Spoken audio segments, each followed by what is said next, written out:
ಹೋರಾಟಕ್ಕೆ ಕಾಂಗ್ರೆಸ್ನ ಮೆಡಿಕಲ್ ಮಾಫಿಯಾಗೆ ಕಾಂಗ್ರೆಸ್ನ ಮೆಡಿಕಲ್ ಮಾಫಿಯಾಗೆ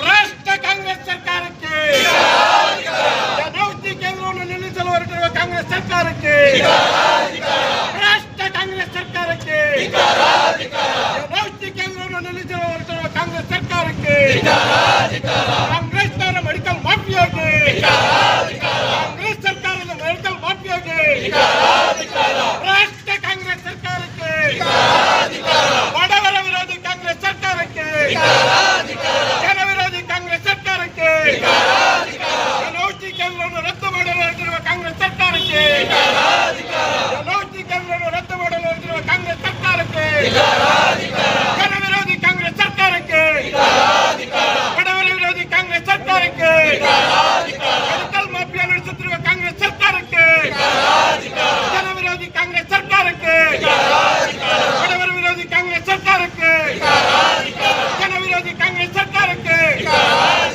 ಭ್ರಷ್ಟ ಕಾಂಗ್ರೆಸ್ ಸರ್ಕಾರಕ್ಕೆ ಭ್ರಷ್ಟ ಕಾಂಗ್ರೆಸ್ ಸರ್ಕಾರಕ್ಕೆ ಔಷಧಿ ಮಾಫಿಯಾ ನಡೆಸುತ್ತಿರುವ ಕಾಂಗ್ರೆಸ್ ಸರ್ಕಾರಕ್ಕೆ ಮೆಡಿಕಲ್ ಮಾಫಿಯಾ ನಡೆಸುತ್ತಿರುವ ಕಾಂಗ್ರೆಸ್ ಸರ್ಕಾರಕ್ಕೆ ಮೆಡಿಕಲ್ ಮಾಫಿಯಾ ನಡೆಸುತ್ತಿರುವ ಕಾಂಗ್ರೆಸ್ ಸರ್ಕಾರಕ್ಕೆ ಬಡವರ ವಿರೋಧಿ ಕಾಂಗ್ರೆಸ್ ಸರ್ಕಾರಕ್ಕೆ ಜನ ವಿರೋಧಿ ಕಾಂಗ್ರೆಸ್ ಸರ್ಕಾರಕ್ಕೆ ಬಡವರ ವಿರೋಧಿ ಕಾಂಗ್ರೆಸ್ ಸರ್ಕಾರಕ್ಕೆ ಹೊರ ರೋಗಿಗಳನ್ನು ಸಾಯಿಸಲು ಹೊರಟಿರುವ ಕಾಂಗ್ರೆಸ್ ಸರ್ಕಾರಕ್ಕೆ ಹೊರ ರೋಗಿಗಳನ್ನು ಸಾಯಿಸಲು ಹೊರಟಿರುವ ಕಾಂಗ್ರೆಸ್ ಸರ್ಕಾರಕ್ಕೆ ಹೊರ ರೋಗಿಗಳನ್ನು ಸಾಯಿಸಲು ಹೊರಟಿರುವ ಕಾಂಗ್ರೆಸ್ ಸರ್ಕಾರಕ್ಕೆ ಮೆಡಿಕಲ್ ಮಾಫಿಯಾ ಕಾಂಗ್ರೆಸ್ ಸರ್ಕಾರಕ್ಕೆ ಮೆಡಿಕಲ್ ಮಾಫಿಯಾ ಕಾಂಗ್ರೆಸ್ ಸರ್ಕಾರಕ್ಕೆ ಮೆಡಿಕಲ್ ಮಾಫಿಯಾ ದಿನೇಶ್ ಗುಂಡೂರಾವ್ಗೆ ಮೆಡಿಕಲ್ ಮಾಫಿಯಾ ದಿನೇಶ್ ಗುಂಡೂರಾವ್ಗೆ ಮೆಡಿಕಲ್ ಮಾಫಿಯಾ ಸಿದ್ದರಾಮಯ್ಯನಿಗೆ ಬಡವರ ಹೊಟ್ಟೆ ಮೇಲೆ ಕಲ್ಲಾಕುತ್ತಿರುವ ಕಾಂಗ್ರೆಸ್ ಸರ್ಕಾರಕ್ಕೆ ಬಡವರ ಹೊಟ್ಟೆ ಮೇಲೆ ಕಲ್ಲಾಕುತ್ತಿರುವ ಕಾಂಗ್ರೆಸ್ ಸರ್ಕಾರಕ್ಕೆ ಬಡವರ ವಿರೋಧಿ ಕಾಂಗ್ರೆಸ್ ಸರ್ಕಾರಕ್ಕೆ ರೈತ ವಿರೋಧಿ ಕಾಂಗ್ರೆಸ್ ಸರ್ಕಾರಕ್ಕೆ ದಲಿತ ವಿರೋಧಿ ಕಾಂಗ್ರೆಸ್ ಸರ್ಕಾರಕ್ಕೆ ಮೆಡಿಕಲ್ ಮಾಫಿಯಾ ಸಿದ್ದರಾಮಯ್ಯನಿಗೆ ಮೆಡಿಕಲ್ ಮಾಫಿಯಾ ಸಿದ್ದರಾಮಯ್ಯನಿಗೆ ಮೆಡಿಕಲ್ ಮಾಫಿಯಾ ದಿನೇಶ್ ಗುಂಡೂರಾವ್ಗೆ ಮೆಡಿಕಲ್ ಮಾಫಿಯಾ ದಿನೇಶ್ ಗುಂಡೂರಾವ್ಗೆ ಮೆಡಿಕಲ್ ಮಾಫಿಯಾ ಡಿಕೆ ಶಿವಕುಮಾರ್ಗೆ ಮೆಡಿಕಲ್ ಮಾಫಿಯಾ ಡಿಕೆ ಶಿವಕುಮಾರ್ಗೆ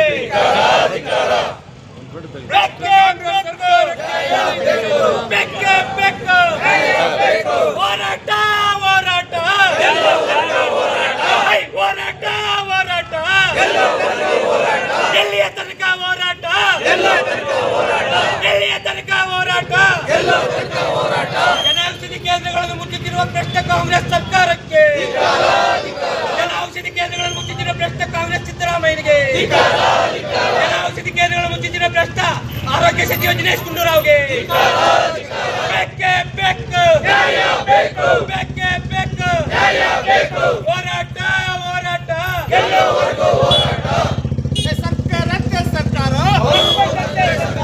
ಸರ್ಕಾರಕ್ಕೆ ಸರ್ಕಾರ ಕಾನೂನತ್ತೆ ಕಾನೂನು ಕಾನೂನತ್ತೆ ಕಾನೂನು ಜನ ಔಷಧಿ ಕೇಂದ್ರಗಳನ್ನು ವಜಾ ಮಾಡುತ್ತಿರುವ ಕೇಂದ್ರ ಸರ್ಕಾರಕ್ಕೆ ಜನ ಔಷಧಿ ಕೇಂದ್ರಗಳನ್ನು ವಜಾ ಮಾಡುತ್ತಿರುವ ಕಾಂಗ್ರೆಸ್ ಸರ್ಕಾರಕ್ಕೆ ಧಿಕ್ಕಾರ ಧಿಕ್ಕಾರ ಅಧಿಕಾರ ಅಧಿಕಾರ ರದ್ದು ಮಾಡಲೇಬೇಕು ಮಾಡಲೇಬೇಕು ಭ್ರಷ್ಟ ಕಾಂಗ್ರೆಸ್ ಸರ್ಕಾರಕ್ಕೆ ಜನ ವಿರೋಧಿ ಕಾಂಗ್ರೆಸ್ ಸರ್ಕಾರಕ್ಕೆ ಬಡವರ ವಿರೋಧಿ ಕಾಂಗ್ರೆಸ್ ಸರ್ಕಾರಕ್ಕೆ ಕಾಂಗ್ರೆಸ್ ಸರ್ಕಾರದ ಮೆಡಿಕಲ್ ಮಾಫಿಯಾಗೆ ಜನ ವಿರೋಧಿ ಕಾಂಗ್ರೆಸ್ ಸರ್ಕಾರಕ್ಕೆ ಅನಾರೋಗ್ಯ ಮಂತ್ರಿ ದಿನೇಶ್ ಗುಂಡೂರಾವ್ಗೆ ಅನಾರೋಗ್ಯ ಮಂತ್ರಿ ದಿನೇಶ್ ಗುಂಡೂರಾವ್ಗೆ ಆರೋಗ್ಯ ಮಂತ್ರಿ ದಿನೇಶ್ ಗುಂಡೂರಾವ್ಗೆ ಭ್ರಷ್ಟ ಕಾಂಗ್ರೆಸ್ ಸರ್ಕಾರಕ್ಕೆ ಜನ ವಿರೋಧಿ ಕಾಂಗ್ರೆಸ್ ಸರ್ಕಾರಕ್ಕೆ ಮೆಡಿಕಲ್ ಮಾಫಿಯಾ ನಡೆಸುತ್ತಿರುವ ಕಾಂಗ್ರೆಸ್ ಸರ್ಕಾರಕ್ಕೆ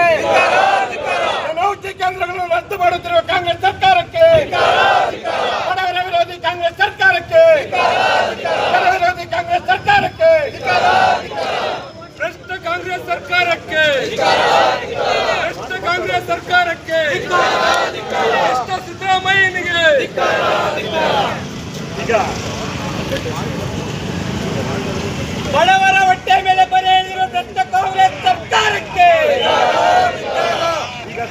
ಕಾರ್ಯದರ್ಶಿ ತಾಲೂಕು ಅಧ್ಯಕ್ಷ ಸಿ ಡಿ ರಾಮಚಂದ್ರ ಅವರ 2 ನಿಮಿಷ ಮಾತಾಡ್ತಾರೆ. ಜೈ ಬಲೋ ಭಾರತ್ ಮಾತಾ ಕಿ. ಆತ್ಮೀಯರೇ, ಇವತ್ತು ಏನು ಸರ್ಕಾರ ಬಡವರ ಹೊಟ್ಟೆ ಮೇಲೆ ಹೊಡಿತಂದ್ರೆ ತಪ್ಪಾಗ್ಲಾರ್ದು. ಯಾಕೆಂತಂದ್ರೆ ಈಗಾಗಲೇ ನಾವು ನೋಡ್ತಾ ಇದೀವಿ, ಮಾನ್ಯ ಪ್ರಧಾನಮಂತ್ರಿಗಳಾದಂಥ ನರೇಂದ್ರ ಮೋದಿ ಅವರು ಬಡವರಿಗೆ ಕಡಿಮೆ ಬೆಲೆಯಲ್ಲಿ ಔಷಧಿ ಸಿಗಬೇಕು ಅಂತಂದ್ಬಿಟ್ಟು ಅವರು ಜನೌಷಧಿ ಕೇಂದ್ರಗಳನ್ನು ಪ್ರಾರಂಭ ಮಾಡಿದರು. ಜನೌಷಧಿ ಕೇಂದ್ರಗಳನ್ನು ಪ್ರಾರಂಭ ಮಾಡಿ ಎಲ್ಲೆಲ್ಲಿ ಹಾಸ್ಪಿಟ್ಲ್ಗಳಿದ್ದಾವೆ, ಜಿಲ್ಲಾ ಕೇಂದ್ರಗಳಲ್ಲಿ, ತಾಲೂಕು ಕೇಂದ್ರಗಳಲ್ಲಿ ಹಾಸ್ಪಿಟ್ಲ್ಗಳಿದ್ದಾವೆ, ಆ ಹಾಸ್ಪಿಟ್ಲ್ಗಳಲ್ಲಿ ಜನೌಷಧಿ ಕೇಂದ್ರ ತೆರೀಬೇಕು. ಬಡವರಿಗೆ, ಕೂಲಿ ಕಾರ್ಮಿಕರಿಗೆ, ರೈತರಿಗೆ, ಎಲ್ಲ ವರ್ಗದವ್ರಿಗೂ ಕಡಿಮೆ ಬೆಲೆಯಲ್ಲಿ ಜನೌಷಧಿ ಕೇಂದ್ರ, ಕಡಿಮೆ ಬೆಲೆಯಲ್ಲಿ ಔಷಧಿ ಸಿಗಬೇಕನ್ನೋ ವಿಚಾರನ ಇಟ್ಕೊಂಡು ಇವತ್ತು ಇಡೀ ದೇಶದಲ್ಲಿ ಒಂದು ಮನೆಮಾತಾಗಿರ್ತಕ್ಕಂಥ ಜನೌಷಧಿ ಕೇಂದ್ರಗಳನ್ನು ಮೊನ್ನೆ ಪ್ರಧಾನಮಂತ್ರಿ ಅವರು ತೆರೆದ್ರು. ಇದಾದ ನಂತರ ಏನು ಅವರಿಗೆ ಈಗ ಹೊಟ್ಟೆ ಊರು ಬಂದಿದೆ ಅಂತಂದ್ರೆ ಕಾಂಗ್ರೆಸ್ನವ್ರಿಗೆ, ಎಲ್ಲಿ ಮೋದಿ ಅವರಿಗೆ ಒಳ್ಳೆ ಹೆಸರು ಬಂದ್ಬಿಡ್ತದೋ, ಬಿಜೆಪಿಗೆ ಒಳ್ಳೆ ಹೆಸರು ಬಂದ್ಬಿಡ್ತದ ಅಂತ ಅವ್ರಿಗೆ ಹೊಟ್ಟೆ ಊರಿ ಆಗಿ ಇವತ್ತು ಜನೌಷಧಿ ಕೇಂದ್ರಗಳನ್ನು ಮುಚ್ಚೋದಕ್ಕೆ ಹೊರಟಿದ್ದಾರೆ. ಅವರಿಗೆ ಇವತ್ತು ನಮ್ಮ ಜಿಲ್ಲಾ ಘಟಕದಿಂದ ಮತ್ತು ತಾಲೂಕು ಘಟಕದಿಂದ ಇವತ್ತು ಅದನ್ನು ಮುಚ್ಚಬಾರ್ದು, ಜನೌಷಧಿ ಕೇಂದ್ರಗಳನ್ನು ಶಾಶ್ವತವಾಗಿ ಉಳಿಸಬೇಕು. ಬಡವರಿಗಾಗಿ, ಕೂಲಿ ಕಾರ್ಮಿಕರಿಗಾಗಿ ಏನು ತೆರೆದೈತೆ ಜನೌಷಧಿ ಕೇಂದ್ರಗಳನ್ನು ಶಾಶ್ವತವಾಗಿ ಇರಬೇಕು, ಬಡವರಿಗೆ ಸಿಗಬೇಕು ಅನ್ನೋ ಉದ್ದೇಶ ಇಟ್ಕೊಂಡು ಭಾರತೀಯ ಜನತಾ ಪಕ್ಷದಿಂದ ಇವತ್ತು ನಾವು ಪ್ರತಿಭಟನೆ ಮಾಡ್ತಾ ಇದೀವಿ. ಈ ಪ್ರತಿಭಟನೆಯಲ್ಲಿ ಭಾಗವಹಿಸಿರ್ತಕ್ಕಂಥ ಕ್ರಮನ ಏನಾರ ಅವ್ರು ಮುಚ್ಚಿದ್ದೇ ಆದರೆ, ಜನೌಷಧಿ ಕೇಂದ್ರ ಮುಚ್ಚಿದ್ದೇ ಆದರೆ ಮುಂದಿನ ದಿನಗಳಲ್ಲಿ ಬೃಹತ್ ಹೋರಾಟ ಮಾಡಬೇಕಂತ ಎಚ್ಚರಿಕೆ ಕೊಡ್ತಾ ನನಗೆ ಅವಕಾಶ ಕೊಟ್ಟ ಭಾರತೀಯ ಜನತಾ ಪಾರ್ಟಿ ಹೋರಾಟಕ್ಕೆ ಸ್ನೇಹಿತರೆ, ಎಲ್ಲ ಮಂಡಲ ಅಧ್ಯಕ್ಷರು, ಜಿಲ್ಲಾ ಪದಾಧಿಕಾರಿಗಳೇ, ಮೋರ್ಚಾ ಅಧ್ಯಕ್ಷಗಳೇ, ಪದಾಧಿಕಾರಿಗಳೇ, ಮಾಧ್ಯಮ ಮಿತ್ರರೇ, ನಿಮಗೆ ಗೊತ್ತಿದ್ದಂಗೆ ದೇಶದಲ್ಲಿ ಸುಮಾರು 15,000 ಜನೌಷಧಿ ಕೇಂದ್ರಗಳಿದೆ. ದೇಶದಲ್ಲಿ ಸುಮಾರು 30,000 ಕೋಟಿಯಷ್ಟು ಇವತ್ತು ಜನಗಳಿಗೆ ಉಳಿತಾಯ ಆಗಿದೆ. ಈ ಜನೌಷಧಿ ಕೇಂದ್ರಗಳಿಂದ ಕರ್ನಾಟಕದಲ್ಲಿ ಸುಮಾರು 1,541 ಕೇಂದ್ರಗಳಿಂದ ಪ್ರತಿ ತಿಂಗಳಿಗೆ 4 ರಿಂದ 5 ಲಕ್ಷ ಜನ ಈ ಜನೌಷಧಿ ಕೇಂದ್ರಗಳಿಂದ ತಮ್ಮ ಹಣವನ್ನು ಉಳಿತಾಯ ಮಾಡ್ಕೊಳ್ತಾ ಇದ್ದಾರೆ, ಆರೋಗ್ಯವನ್ನು ಹೆಚ್ಚಿಸ್ಕೊಳ್ತಾ ಇದ್ದಾರೆ. ಏನು ಕಾಂಗ್ರೆಸ್ ಸರ್ಕಾರ ಬಂದ ಮೇಲೆ ಬಿಟ್ಟಿ ಭಾಗ್ಯಗಳು ಕೊಟ್ಟು ಜನಗಳನ್ನ ದಿಕ್ತಪ್ಪಿಸಿ ಫ್ರೀ ಬಸ್ ಕೊಡ್ತೀನಿ ಅಂದ್ಬಿಟ್ಟು ಇವತ್ತು ಬಸ್ಗಳನ್ನ ಕಡಿಮೆ ಮಾಡಿರೋದಾಗ್ಬೋದು, ಜನಕ್ಕೆ ಗೊತ್ತಾಗ್ಲಿ ಅನ್ನೋದು ಹೋರಾಟ ಇದು. ಒಂದು ಕಣ್ಣಿಗೆ ಬೆಣ್ಣೆ, ಒಂದು ಕಣ್ಣಿಗೆ ಸುಣ್ಣ ಲೆಕ್ಕಾಚಾರದಲ್ಲಿ ಫ್ರೀ ಬಸ್ ಅಂತ ಕೊಡ್ತಾರೆ, ಬಸ್ ಸಂಖ್ಯೆನ ಕಮ್ಮಿ ಮಾಡ್ತಾರೆ, ಎಲೆಕ್ಟ್ರಿಕ್ ವೆಹಿಕಲ್ನ ಜಾಸ್ತಿ ಮಾಡ್ತಾರೆ, ಪೆಟ್ರೋಲು ಡೀಸೆಲು ಟ್ಯಾಕ್ಸ್ನ ಜಾಸ್ತಿ ಮಾಡ್ತಾರೆ. ಇವತ್ತು ನಿಮಗೆ ಗೊತ್ತಿದ್ದಂಗೆ ರೈತನ ಪಡೆಯುವಂಥ ಒಂದು ಪಾಣಿ ದರ ಎಷ್ಟಿತ್ತು, ಎಷ್ಟಾಗಿದೆ, ಟ್ರಾನ್ಸ್ಫಾರಮ್ ಯಾವ ರೀತಿ ಕೊಡ್ತಾ ಇದ್ದಾರೆ. ಕೇವಲ 30,000 ಒಂದು ಟ್ರಾನ್ಸ್ಫಾರಮ್, ರೈತನ ಬಳಸೋ ಒಂದು ಟ್ರಾನ್ಸ್ಫಾರಮ್ಗೆ TCಗೆ ಇವತ್ತು 2,70,000 3 ಲಕ್ಷ ರೂಪಾಯಿ ಹಣ ಪಡೀತಾ ಇದ್ದಾರೆ. ಎಲ್ಲ ಕ್ಷೇತ್ರಗಳಲ್ಲಿ ಇವತ್ತು ಮಾಫಿಯಾ ತುಂಬಿಕೊಂಡು ಇವತ್ತು ಗ್ಯಾರಂಟಿಗಳಿಗೆ ಹಣ ಹೊಂದ್ಸಕ್ಕೆ ಆಗ್ದಿರೇ ಏನು ಬಡ ಜನರ ಮೇಲೆ, ಉಳ್ಳೋರ ಮೇಲೆ ಹೋಗ್ತಾ ಇಲ್ಲ, ಇವರು ಬಡ ಜನರ ಮೇಲೆ ದಬ್ಬಾಳಿಕೆ. ಯಾವ ರೀತಿ ದಬ್ಬಾಳಿಕೆ? ಬೆಲೆ ಏರಿಕೆ ದಬ್ಬಾಳಿಕೆ. ಪ್ರತಿಯೊಂದು ಕ್ಷೇತ್ರದಲ್ಲಿ ಈ ಜನೌಷಧಿ ಕೇಂದ್ರಗಳ ತೆರೆದಿರೋದು ಕೇಂದ್ರ ಸರ್ಕಾರ ಬಡ ಜನರಿಗೆ, ರೈತಾಪಿ ವರ್ಗಕ್ಕೆ ಒಳ್ಳೇದಾಗಬೇಕು, ಅವ್ರ ಆರೋಗ್ಯ ಇದಾಗಬೇಕಂತ ನಾನು ನಿಮ್ಗೊಂದು ತೋರ್ಸಕ್ಕೆ ಕೊಡ್ತಾ ಇದ್ದೀನಿ. ಇಲ್ಲಿ ಮಾನ್ಯ ಪತ್ರಕರ್ತ ಮಿತ್ರಗಳಿಗೆ, ಇದೇ ಜಿಲ್ಲಾಸ್ಪತ್ರೆಯಲ್ಲಿ ಔಷಧಿ ಕೊರತೆಯಿಂದ ಪ್ರೈವೇಟ್ ಕ್ಲಿನಿಕ್ ಬರ್ತಾರಂತ ಸ್ಲಿಪ್ಗಳು ದಿವಸಕ್ಕೆ 1000 ಇದೆ. ಇವತ್ತು ಈ ಜನೌಷಧಿ ಕೇಂದ್ರದಿಂದ ಬಡ ಕೂಲಿ ಮತ್ತು ರೈತರು ಲಕ್ಷಾಂತರ ರೂಪಾಯಿ ಹಣವನ್ನು ಉಳಿಸಿ ತಮ್ಮ ಆರೋಗ್ಯವನ್ನು ಬೆಳೆಸ್ಕೊಳ್ತಾ ಇದ್ದಾರೆ. ಗೈಡ್ ಟಿಪಿ ಇದು 18 ರೂಪಾಯಿ ಜನೌಷಧಿ ಕೇಂದ್ರದಲ್ಲಿ, ಆಚೆ ಹೋದ್ರೆ 120 ರೂಪಾಯಿ. ಇದಕ್ಕೆ ಸಿದ್ದರಾಮಯ್ಯ ಉತ್ತರ ಕೊಡ್ತಾರಾ? ಇಲ್ಲಿ ಸಿಗುತ್ತಾ ಇದು? ಒಂದು ಸ್ಟೋರ್ ವಾಸ್ ಅಂತ 9 ರೂಪಾಯಿ, ಕೇವಲ 9 ರೂಪಾಯಿ, 85 ರೂಪಾಯಿ ಔಟ್ಸೈಡ್. ಈ ಥರ ಹೋದ್ರೆ ಸಾಕಷ್ಟಿದೆ, ನಿಮ್ಗೆ ಮಾಹಿತಿಗಳು ಕೊಡ್ತೀನಿ. ಏನು ಇವತ್ತು ಅದನ್ನು ಎಲ್ಲಿ ಸ್ಟಾಪ್ ಮಾಡ್ತಾ ಇದ್ದಾರೆ ಇವರು?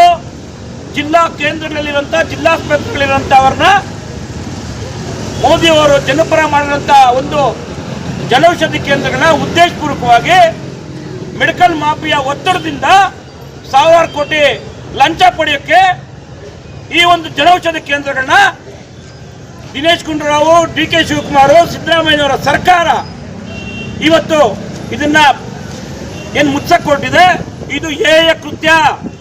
ನೇರವಾಗಿ ನೀವು ಜನಗಳ ಪ್ರಾಣಗಳ ಮೇಲೆ ಆಟ ಆಡ್ತಾ ಇದ್ದೀರಿ. ನಿಮಗೆ ಸ್ವಲ್ಪವಾದರೂ ಬಡವರ ಮೇಲೆ, ರೈತರ ಮೇಲೆ, ಕಾರ್ಮಿಕ ವರ್ಗದ ಮೇಲೆ ಪ್ರೀತಿ, ಕರುಣೆ ಅಂತಿದ್ರೆ ಈ ಕೆಲಸನ ತಕ್ಷಣ ನೀವು ನಿಲ್ಲಿಸಬೇಕು. ಇಲ್ಲವಾದರೆ ಉಗ್ರವಾದ ಹೋರಾಟ, ಯಾಕಂದ್ರೆ ನೀವು ಯಾವುದೇ ಹೋರಾಟಕ್ಕೆ ಕೇರೆ ಅನ್ನಲ್ಲ. ಇವತ್ತು ಎಲ್ಲ ರೀತಿ ಹೋರಾಟ ಮಾಡಿದ್ರೇನು ನೀವು ತಲೆಗೆ ಹಾಕೊಂತ ಇಲ್ಲ. ನಿಮ್ಮದೇ ಆದಂಥ ಮೋಜು ಮಸ್ತಿಗೆ ಹೋಗ್ತೀರಿ.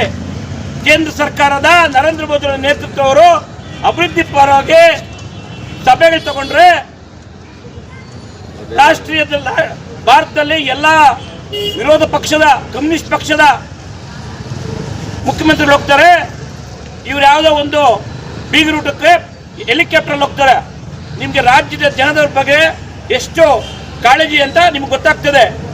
ಬೇರೆ ಇಲ್ಲೇ ನೆರೆಯ ಆಂಧ್ರ, ತೆಲಂಗಾಣ, ಕೇರಳದ CMಗಳು ಹೋಗಿ ಅವ್ರು ಬೇಕಾದಂಥ ಪರಿಹಾರದ ಹಣವನ್ನ ಮಾನ್ಯ ಮೋದಿಯವ್ರ ಹತ್ರ ಮಾತಾಡಿ ಬಿಡುಗಡೆ ಮಾಡಿಸ್ಕೊಂಬಂದ್ರೆ ನಿಮಗೆ ಅದನ್ನ ಬಳಸ್ಕೊಳ್ಳೋಂಥ ತಾಕತ್ತಿಲ್ಲ. ಕೇಂದ್ರ ಸರ್ಕಾರದ ಮೇಲೆ ಇಲ್ಲಸಲ್ಲದ ಆರೋಪ ಮಾಡ್ತೀರಿ. ಮಾನ್ಯ ಕುಮಾರಸ್ವಾಮಿ ಅವರು 2000 ಎಲೆಕ್ಟ್ರಿಕ್ ಬಸ್ಗಳು ಕೊಟ್ರೆ ರೇವಂತ್ ರೆಡ್ಡಿ ಅವರು ಅಭಿನಂದನೆ ಸಲ್ಲಿಸ್ತಾರೆ. 4000 ಎಲೆಕ್ಟ್ರಿಕ್ ಬಸ್ಗಳನ್ನ ಕರ್ನಾಟಕ ಕೊಡ್ತಾರೆ. ಸೌಜನ್ಯಕ್ಕೆ ಆದ್ರೂ ನೀವು ಒಂದು ಅಭಿನಂದನೆ ಸಲ್ಲಿಸಿದ್ದೀರಾ ಅಂದ್ರೆ ನಿಮ್ಮ ಇಚ್ಛಾಶಕ್ತಿ ಏನು? ಕರ್ನಾಟಕದ ಜನರ ಪರವಾಗಿ ನೀವೇನು ಕೆಲಸ ಮಾಡ್ತಾ ಇದ್ರಿ? ಈ ಕಾರಣಕ್ಕೆ ಮಾನ್ಯ ಮಾಧ್ಯಮ ಮಿತ್ರರನ್ನ ಹೇಳ್ತೀನಿ, ಯಾಕೆ ಬಿಜೆಪಿಯ ಜನಪರ ಹೋರಾಟಗಳು ಇರ್ತಾವಂದ್ರೆ ಪ್ರತಿಯೊಂದು ದೇಶಕ್ಕೂ ಇವತ್ತು ಕಟ್ಟ ಕಡೆಯ ಬಡವನಿಗೆ ಸಿಗುವಂತ ಏನು ಕೇಂದ್ರ ಸರ್ಕಾರದ ಜನೌಷಧಿ ಕೇಂದ್ರಗಳ ಮೇಲೆ ನಿಮಗೆ ಕಣ್ಣು ಬಿದ್ದಿ ಅಂದ್ರೆ ಎಷ್ಟು ಮಾಫಿಯಾಗಳ ಹತ್ರ ನೀವು ದುಡ್ಡು ಪಡೆದಿದ್ದೀರಿ? ಜನಕ್ಕೆ ಉತ್ತರ ಕೊಡಬೇಕಾದ್ರೆ ಸಿದ್ದರಾಮಯ್ಯನವರು, ದಿನೇಶ್ ಗುಂಡೂರಾವ್ ಅವರು. ಈ ಕಾರಣಕ್ಕೆ ಪ್ರತಿ ರಾಜ್ಯದ 40 ಜಿಲ್ಲಾ ಕೇಂದ್ರಗಳಲ್ಲಿ ಬಿಜೆಪಿ ಜಿಲ್ಲಾ ಘಟಕಗಳು, ವಿಧಾನಸಭೆ ಘಟಕಗಳು ಈ ಹೋರಾಟವನ್ನು ಜನಪರವಾಗಿ ಮಾಡ್ತಾ ಇದೆ. ಈ ಹೋರಾಟಕ್ಕೆ ಮಣೆ ಹಾಕಬೇಕು. ಯಾವುದೇ ಜಿಲ್ಲಾ ಕೇಂದ್ರಗಳಲ್ಲಿ, ಜಿಲ್ಲಾ ಆಸ್ಪತ್ರೆಗಳ ಹತ್ರ ಯಾವುದೇ ಜನೌಷಧಿ ಕೇಂದ್ರಗಳನ್ನ ಮುಚ್ಚಬಾರದು. ಇದು ಬಡವರಿಗಾಗಿ, ಬಡವರಿಗೋಸ್ಕರ ಮಾಡಿರೋಂಥ ಕಾರ್ಯಕ್ರಮ ಔಷಧ ಕೇಂದ್ರ. ಇವತ್ತು ನಿಮಗೆ ವರದಿ ಸಮೇತ ಕೊಡ್ತಾ ಇದ್ದೀನಿ ಎಷ್ಟು ಉಳಿತಾಯ ಆಗ್ತದೆ ಬಡವರಿಗೆ ಅಂತ. ಆ ಕಾರಣಕ್ಕೆ ಈ ಹೋರಾಟ ಮಾಡ್ತಾ ಇದ್ದೀವಿ. ಈ ಹೋರಾಟದಲ್ಲಿ ಭಾಗವಹಿಸಿದ ಎಲ್ಲ ನನ್ನ ಅಣ್ಣ ತಮ್ಮಂದರಿಗೆ ನನ್ನ ಒಂಚೆ ಎರಡು ಮಾತು ಇದೆಲ್ಲ ಕಳ್ಕೊಡ್ತೀನಿ. ನನ್ನ ಹೆಸರು ರಮಾದೇವಿ ಅಂತ. ನಾನು ಉದ್ದನೂರು. ನಾನು ಒಬ್ಬ ಮಧುಮೇಹಿ ಕಾಯಿಲೆ ಒಳಪಟ್ಟಂತ ಮಹಿಳೆ. ನಾನು ಶುಗರ್ ಪೇಷಂಟು. ಇದೇ ಮಾತ್ರೆ ನಾವು ಶುಗರ್ ಪೇಷಂಟ್ ಆಗಿ ಡಾಕ್ಟರ್ ಬರ್ಕೊಟ್ಟಿರೋಂಥ ಮಾತ್ರೆ ಆಚೆ ಕಡೆ ಮೆಡಿಕಲ್ ಸ್ಟೋರ್ಗಳಲ್ಲಿ ತೊಗೊಂಡ್ರೆ 130 ಇದೆ. ಅದೇ ಜನೌಷಧಿನಲ್ಲಿ ತೊಗೊಂಡ್ರೆ 22 ರೂಪಾಯಿ ಇದೆ. ಒಂದು ಶೀಟ್ ಮಾತ್ರೆ ಬದಲು 4 ಶೀಟ್ ಮಾತ್ರೆ ನಮ್ಗೆ ಜನೌಷಧಿನಲ್ಲಿ ಸಿಗುತ್ತೆ. ಇದು ನಮ್ಮ ಬಡವರ ಮತ್ತು ಮಧ್ಯಮ ವರ್ಗದವರ ಆರೋಗ್ಯದ ಮೇಲೆ ಚೆಲ್ಲಾಟ ಆಡ್ತಾ ಇರುವಂಥ ಕಾಂಗ್ರೆಸ್ಗೆ ಈ ನಮ್ಮ ಜನ ಬಿಜೆಪಿ ನಾಯಕರು ಏನು ಹೋರಾಟ ಮಾಡ್ತಾ ಇದ್ದಾರೆ ಅದು ನೋಡಿ ನಾನು ಬಂದು ಇಲ್ಲಿ ಮಾತಾಡ್ತಾ ಇದ್ದೀನಿ. ದಯವಿಟ್ಟು ನಾಯಕರ ಜೊತೆಗೆ ಇನ್ನು ಮುಂದೆ ಇವರು ಇದನ್ನೇನಾದರೂ ಜನೌಷಧಿ ಕೇಂದ್ರಗಳನ್ನು ಸ್ಟಾಪ್ ಮಾಡೋದು ನಿಲ್ಲಿಸದೇ ಇದ್ದರೆ ಪೇಷಂಟ್ಗಳು ಕೂಡ ಬಂದು ಭಾಗವಹಿಸಬೇಕಾಗುತ್ತೆ.